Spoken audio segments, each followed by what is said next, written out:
Dear student, मैं अंकित आपके अपने चैनल पे आपका हार्दिक स्वागत करता हूं। जैसा कि हम सभी जानते हैं डीसी जनरेटर की सीरीज चल रही है, उसमें हम डीसी जनरेटर का नेक्स्ट पार्ट डिस्कस करेंगे। लास्ट क्लास में हमने हिस्टैरिसीस लॉसेस को डिस्कस किया था, वहीं से हम स्टार्ट करते हैं। अब हमें डिस्कस करना है एडी करंट लॉसेस। ठीक है, तो एडी करंट लॉसेस को डिस्कस करने से पहले आप लास्ट वाली वीडियो को देख लीजिए, जिससे कि आपका कॉन्सेप्ट क्लियर हो जाएगा। ठीक है, तो अब हम एडी करंट लॉसेस को डिस्कस करते हैं। तो देखिए, एडी करंट लॉसेस होता क्या है। सबसे पहले एडी करंट लॉसेस होते कहाँ पे, तो एडी करंट लॉसेस हमारे कहाँ पे होते हैं, कोर में होते हैं। कौन कौन से लॉसेस होते हैं कोर के अंदर, एडी करंट लॉसेस और हिस्टैरिसीस लॉसेस किसके अंदर होते हैं, कोर के अंदर। ठीक है, तो हिस्टैरिसीस लॉसेस हमने लास्ट क्लास में डिस्कस किया था, अब हम डिस्कस करने वाले हैं एडी करंट लॉसेस। तो देखिए, एडी करंट लॉसेस क्या होते हैं। मैंने मान लिया ये है हमारा एक नॉर्थ पोल और ये है साउथ पोल। ठीक है, एन मतलब नॉर्थ पोल, एस मतलब साउथ पोल। ओके, तो हम सभी जानते हैं कि जो मैग्नेटिक फ्लक्स लाइंस होती हैं वो नॉर्थ से निकल के कहाँ जाती हैं, साउथ में जाती हैं। ठीक है, नॉर्थ से निकल के कहाँ जाएंगी, साउथ में। नॉर्थ से निकल के साउथ में जा रही हैं। ठीक है, मैग्नेटिक फ्लक्स लाइंस। ओके, अब हमने क्या किया, इसके बीच में ही हमने क्या रख दिया, आर्मेचर रख दिया। आर्मेचर हम सब जानते हैं कि एक रोटेटिंग पार्ट होता है डीसी जनरेटर का। ठीक है, रोटेटिंग पार्ट होता है डीसी जनरेटर का। और आर्मेचर में कौन सी वाइंडिंग होती है, अंदर उसके कॉपर की वाइंडिंग होती है। ठीक है, तो इसमें कॉपर के कुछ कंडक्टर्स रखे जाते हैं। और मैग्नेटिक फ्लक्स लाइंस हम लोग जानते हैं कि नॉर्थ से निकल के साउथ में जाती हैं। तो जब ये आर्मेचर रोटेट करता है, तो इसके अंदर एक ईएमएफ जनरेट होता है, मतलब वोल्टेज जनरेट होता है। ठीक है, वोल्टेज जनरेट होगा तो इसमें करंट भी जनरेट होता है। ठीक है, इसमें जो करंट जनरेट होता है वो हमारा कैसा जनरेट होता है, वो मतलब सर्कल में जनरेट होता है, सर्कुलरी जनरेट होता है। ठीक है, मतलब वो कुछ रोटेटिंग पार्ट में ही जनरेट होता है, मतलब कि सर्कुलरी जनरेट होता है इस टाइप से। ठीक है, इस टाइप से जनरेट होगा। तो ये जब जनरेट होता है तो होता क्या है कि इस करंट के कारण हमारे जो कोर में लॉसेस उत्पन्न होते हैं उसको बोलते हैं हम लोग एडी करंट। ठीक है, ये जो करंट होता है उसको क्या बोलते हैं, एडी करंट। और इस करंट के कारण जो लॉसेस डेवलप होते हैं हमारी कोर में, उसको हम लोग क्या बोलते हैं, एडी करंट लॉसेस। ठीक है, एडी करंट लॉसेस बोलते हैं। ठीक है, तो इतनी बात आपको क्लियर हो गई होगी। तो सबसे पहले हमें ये पता है कि इसकी जो करंट की डायरेक्शन होती है वो कैसी होती है, सर्कुलरी होती है। कैसी, सर्कुलरी।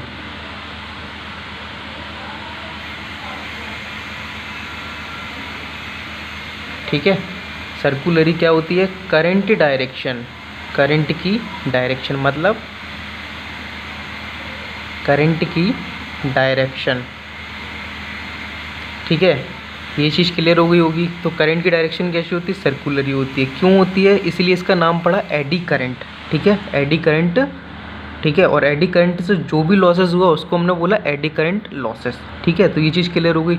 अब इस लॉसेस को कम करने के लिए हम लोग क्या करते हैं, इस लॉसेस को कम करने के लिए हम लोग क्या करते हैं, पहली बात हम जानते हैं लॉसेस किस जो हमारी कोर होती है वो किसकी बनी होती है, आयरन की बनी होती है। ठीक है, अब होता क्या है, इन कोर को हम लोग पतला पतला काट लेते हैं। ठीक है, स्टैम्पिंग्स में काट लेते हैं। ठीक है, तो एक पतली लेयर की मोटाई कितनी होती है, 0.35 mm से लेके 0.5 mm तक होती है, ये बात हम जानते हैं। ठीक है, तो करते क्या है, इन लॉसेस को कम करने के लिए हम लोग पतली पतली स्टैम्पिंग को काटते हैं। ठीक है, वो चीज़ ठीक है, लेकिन इन लॉसेस को कम करने के लिए हम लोग क्या करते हैं, वार्निश की कोटिंग कर देते हैं। ठीक है, इस कोर पे क्या कर देंगे, वार्निश की कोटिंग करेंगे तो हमारे जो लॉसेस होंगे वो कम हो जाएंगे। ठीक है, एडी करंट लॉसेस ना के बराबर हो जाएंगे। ठीक है, और हमारा करंट कैसा होगा, रेडियल डायरेक्शन में फ्लो करने लगेगा, मतलब रेडियल का मतलब एक सीधी डायरेक्शन में फ्लो करने लगेगा। ठीक है, जो एडी करंट मतलब सर्कुलरी अभी कर रहा था हमारा। ठीक है, सर्कुलरी क्या कर रहा था, सर्कुलरी डायरेक्शन में वो चल रहा था करंट, तो उससे हमारा क्या हो रहा था, जो कोर हो रही थी वो हाई टेम्परेचर के कारण उसका टेम्परेचर क्या हो रहा था, बढ़ रहा था। जब टेम्परेचर बढ़ेगा तो क्या हुआ, हीट जनरेट होगी। तो हीट जनरेट जो हो रही थी उससे क्या लॉसेस डेवलप हो रहे थे, और लॉसेस को कम करने के लिए हमने क्या किया, लॉसेस को कम करने के लिए हमने एक कोर ली और उसकी पतली पतली स्टैम्पिंग्स को काटा और उसके बीच में हमने क्या कर दी, वार्निश कर दी। तो इससे क्या हुआ, हमारा एडी करंट लॉसेस कम हो गया। तो इसमें एक पॉइंट आपको लिखना है, एडी करंट लॉसेस को कम करने के लिए हम लोग क्या करते हैं, तो लिख लीजिए इसको, इस पॉइंट को, एडी करंट लॉसेस को कम करने के लिए, एडी करंट लॉसेस को कम करने के लिए हम लोग क्या करते हैं, एडी करंट लॉसेस को कम करने के लिए लैमिनेशंस का प्रयोग करते हैं, लैमिनेशंस, ठीक है, लैमिनेशंस करते हैं, लैमिनेशंस करते हैं तथा वार्निश करते हैं, तथा क्या करते हैं, वार्निश करते हैं, ठीक है। इससे क्या होगा, हमारे एडी करंट लॉसेस ख़त्म हो जाएंगे, एडी करंट लॉसेस ख़त्म हो जाएंगे। अब इसका फॉर्मूला क्या होता है, जो इसके लॉसेस होते हैं उसका फॉर्मूला भी हम लोग देख लेते हैं। तो डब्लू मतलब क्या होता है और ई का मतलब क्या होता है। ई का मतलब हो गया हमारा एडी करंट लॉसेस, ठीक है। तो ये डायरेक्टली प्रोपोर्शनल किसके होंगे, वी के, वी स्क्वायर, वी यहाँ पे क्या है, फ्लक्स डेंसिटी वी, और एफ क्या है हमारे फ्रीक्वेंसी, और टी क्या है, थिकनेस ऑफ द कोर, और एस वी क्या है यहाँ पे, वॉल्यूम ऑफ द कोर। तो तीनों चारों चीज़ों को लिख लो। वी इक्वल टू क्या होगा हमारा, फ्लक्स डेंसिटी, फ्लक्स डेंसिटी, और एफ इक्वल टू क्या होगा, फ्रीक्वेंसी, हिंदी में बोलते हैं आवृत्ति, और फ्लक्स डेंसिटी को क्या बोलते हैं, फ्लक्स घनत्व, ओके, फ्लक्स घनत्व, ठीक है। अब नेक्स्ट पॉइंट क्या है, टी, टी का मतलब होता है थिकनेस ऑफ द कोर, मतलब कोर की मोटाई, थिकनेस ऑफ द कोर, ठीक है। और वी का मतलब क्या होता है, वॉल्यूम ऑफ द कोर, मतलब कोर का आयतन, वॉल्यूम ऑफ द कोर, ठीक है। तो ये 4 पॉइंट हो गए, इसमें क्या क्या होता है, ठीक है। तो ये लॉसेस जो होते हैं, एडी करंट लॉसेस, वो किस किस पे डिपेंड करते हैं, मतलब कोर का जो वॉल्यूम होगा, कोर का आयतन होगा, उस पर डिपेंड करेंगे, कोर की जो मोटाई होगी उस पर डिपेंड करेंगे, कोर में जो फ्रिक्वेंसी होगी उस पर डिपेंड करेंगे, और फ्लक्स डेंसिटी पे डिपेंड करेंगे। मतलब अगर हम इन चारों चीज़ों में से किसी को भी बढ़ाते हैं तो हमारे लॉसेस बढ़ेंगे, अगर इनको हम घटा दें तो लॉसेस क्या हो जाएंगे, कम हो जाएंगे। तो ये फॉर्मूला बहुत इंपॉर्टेंट है, W E is directly proportional B square F square T into phi, ठीक है। ये फॉर्मूला आपको याद रखना है। तो सबसे पहले क्वेश्चन पूछा जाएगा कि एडी करंट लॉसेस को कम करने के लिए हम लोग क्या करते हैं कि पतली पतली स्टैंपिंग्स को काटते हैं और वार्निश की कोटिंग करते हैं, ठीक है, और क्या करते हैं, वार्निश की कोटिंग करते हैं। तो ये चीज़ आपको क्लियर हो गई होगी यहाँ से, ठीक है। तो ये तो हमारे एडी करंट लॉसेस थे, और हिस्टैरिसीस लॉसेस मैंने आपको कल बता दिया था। अब हम बात करते हैं फ्रिक्शनल लॉसेस। तो फ्रिक्शनल लॉसेस क्या होते हैं, फ्रिक्शनल लॉसेस कहाँ पे होते हैं सर, तो फ्रिक्शनल लॉसेस हम जानते हैं, फ्रिक्शन लॉसेस है ना, फ्रिक्शनल लॉसेस।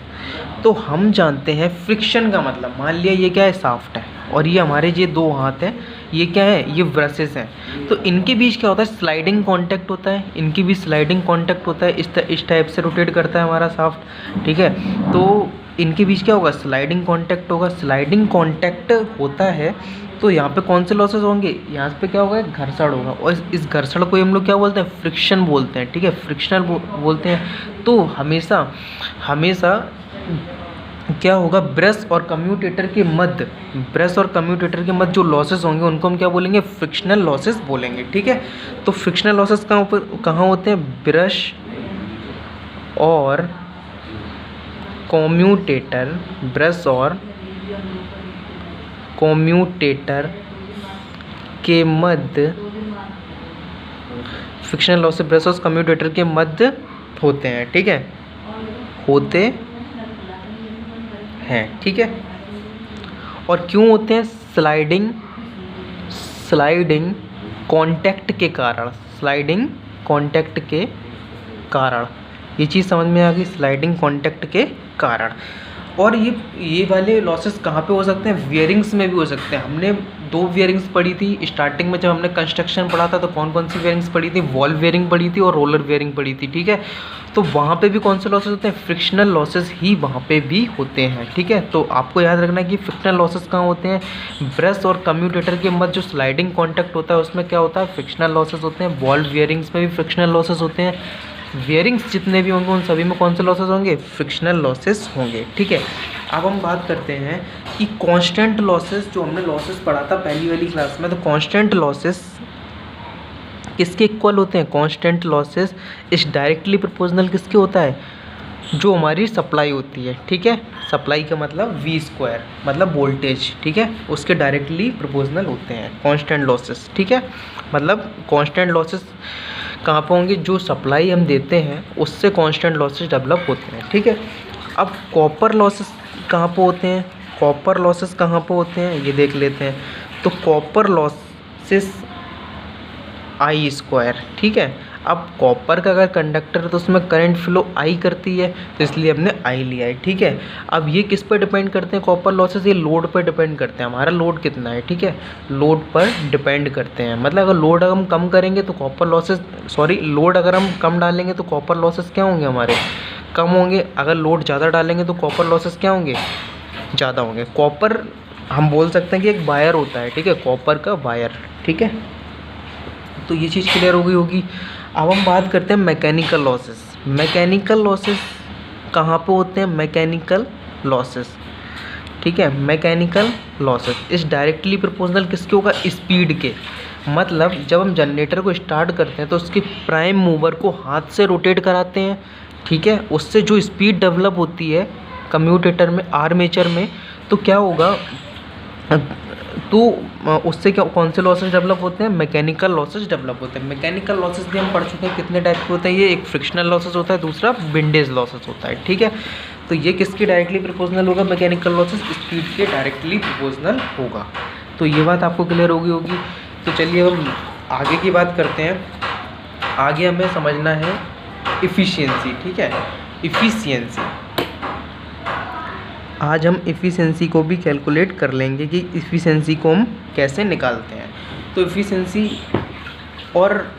इफ़िशियंसी की हमने थोड़ी सी बात फर्स्ट क्लास में भी करी थी, आप उसको भी एक बार देख लेना, है ना।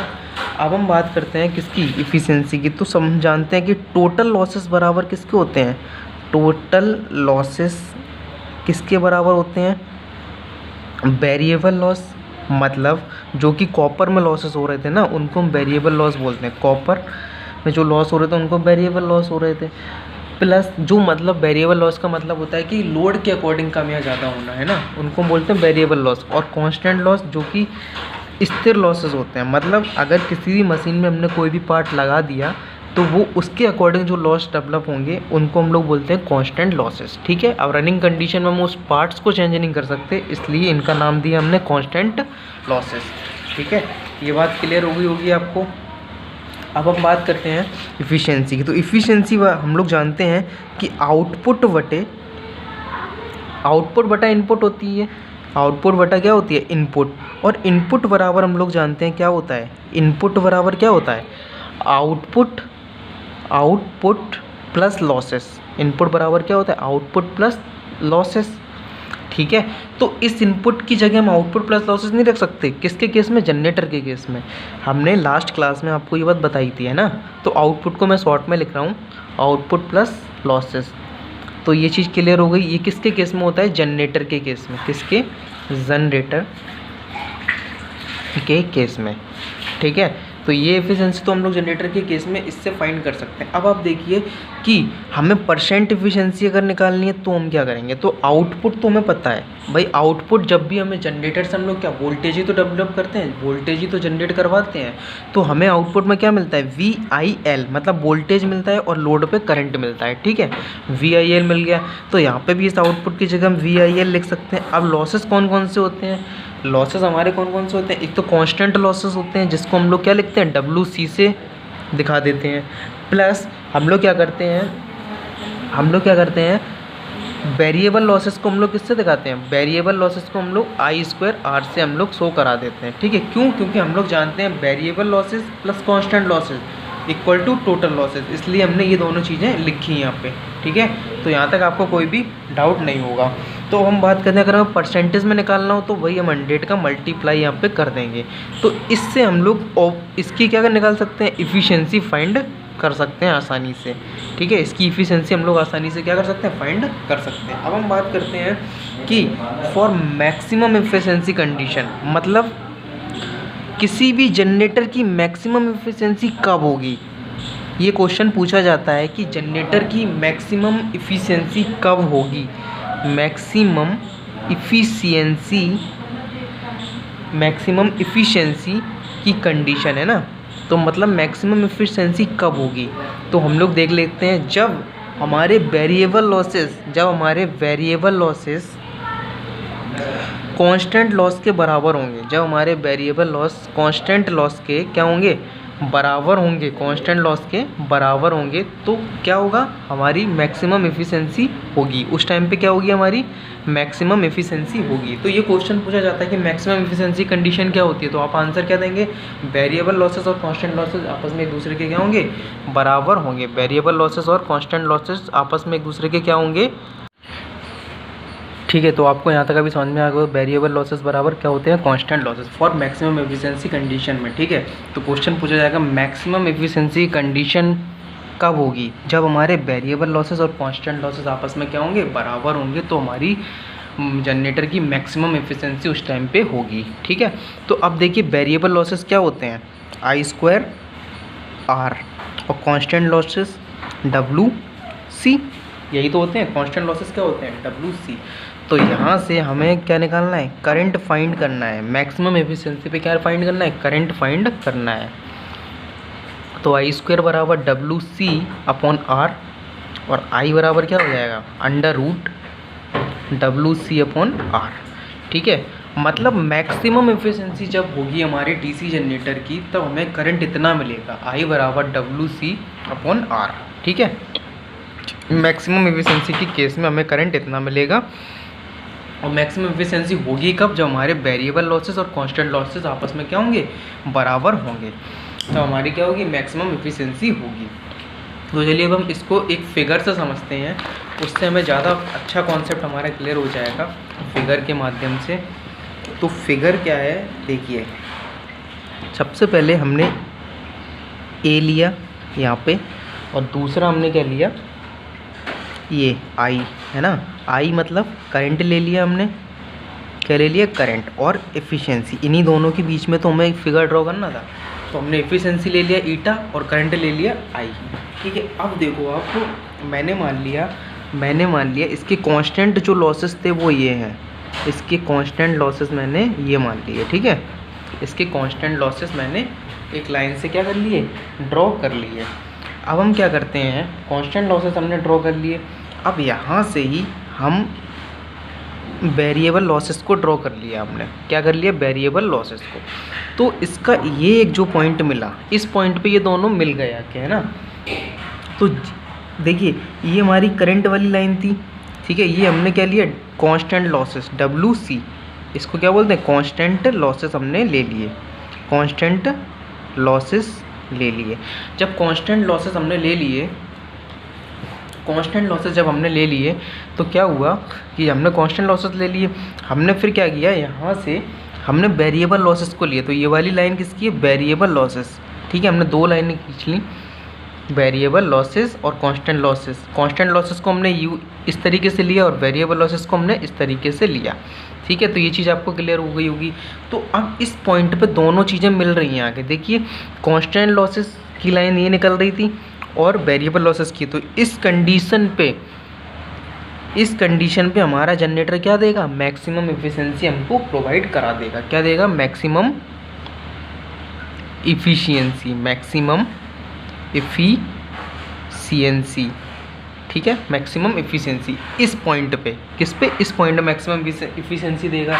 तो इस पॉइंट पे हमें करंट कितना मिलेगा, तो आई बराबर हमने क्या निकाला था पीछे, WC अपॉन R, ये देखिए हमने ये निकाला था ना, कहाँ गया ये, देखिए आई बराबर WC अपॉन R, यही तो हमने निकाला था। तो मैक्सिमम एफिशिएंसी कंडीशन में हमें करंट भी इतना ही मिलेगा, ठीक है। तो इस फिगर से हमें क्या समझ में आया, इस फिगर से हमको क्या समझ में आ गया कि इस पॉइंट पे वेरिएबल लॉसेस और कांस्टेंट लॉसेस दोनों हमारे क्या होंगे, बराबर होंगे, और इस पे मैक्सिमम एफिशिएंसी हमारी होगी। देखिए मैक्सिमम एफिशिएंसी यहाँ पे इस पॉइंट पे क्या होगी, मैक्सिमम एफिशिएंसी होगी। क्यों होगी, क्योंकि वेरिएबल लॉसेस और कांस्टेंट लॉसेस आपस में क्या है, बराबर है, ठीक है। और इस पे करंट कितना होगा, I बराबर WC अपॉन R होगा। तो ये बात समझ में आ गई होगी।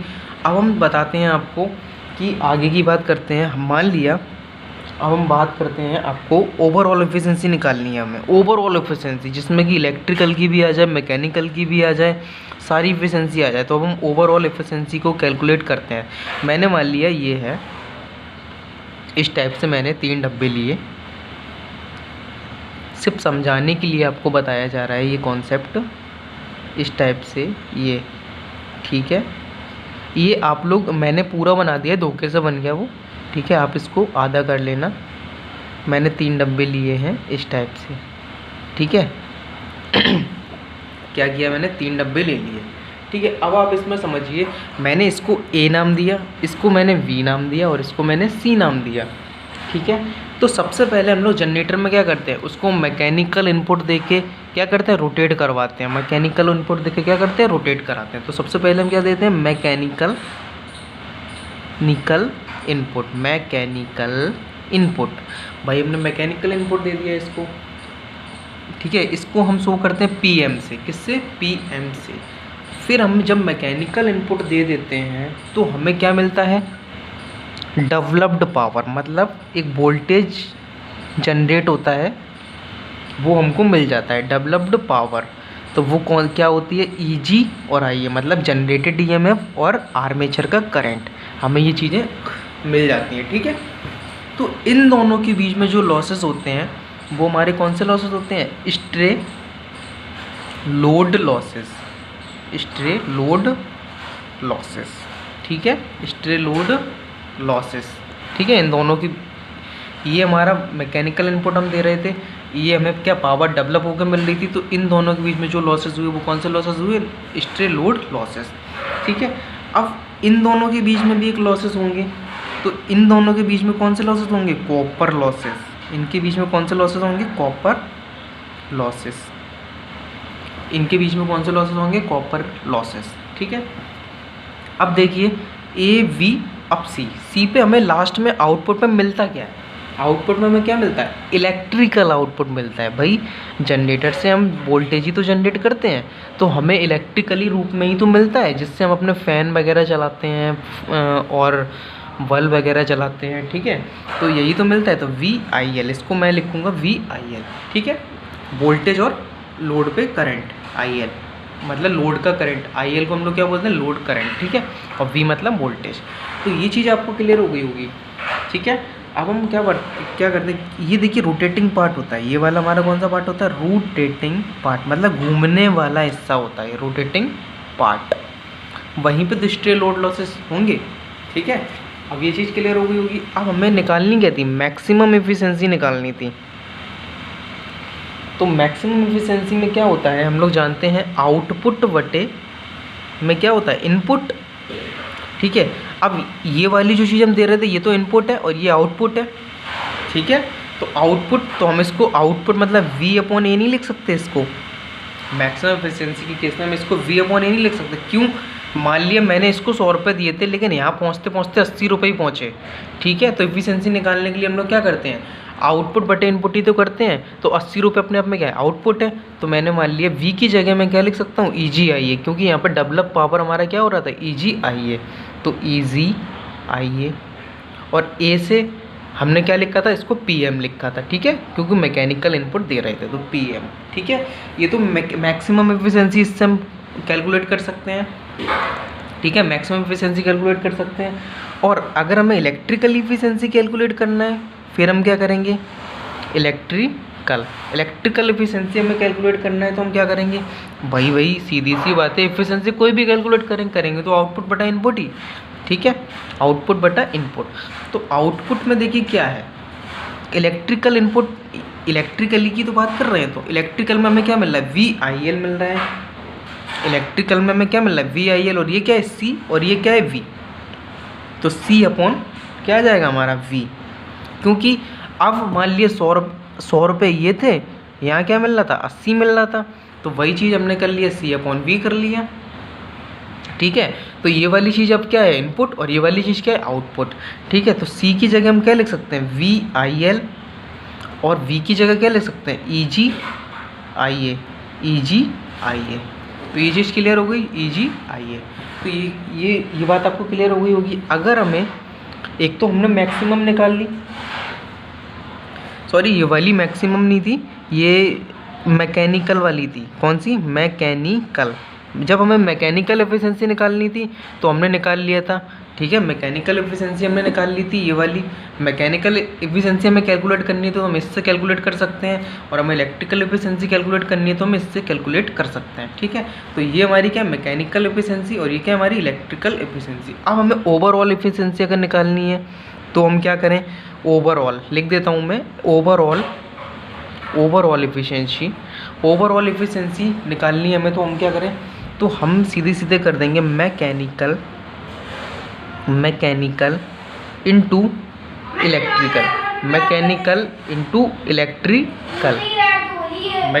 इंटू इलेक्ट्रिकल क्या कर देंगे हम लोग, mechanical into electrical. Overall efficiency निकालने के लिए हम लोग क्या करेंगे, मैकेनिकल इंटू इलेक्ट्रिकल, ठीक है। मैकेनिकल क्या है, मैकेनिकल देखिए, मैकेनिकल की जगह हम लोग V/A लिख सकते हैं, ठीक है, और इलेक्ट्रिकल की जगह हम लोग क्या लिखते हैं, C/V।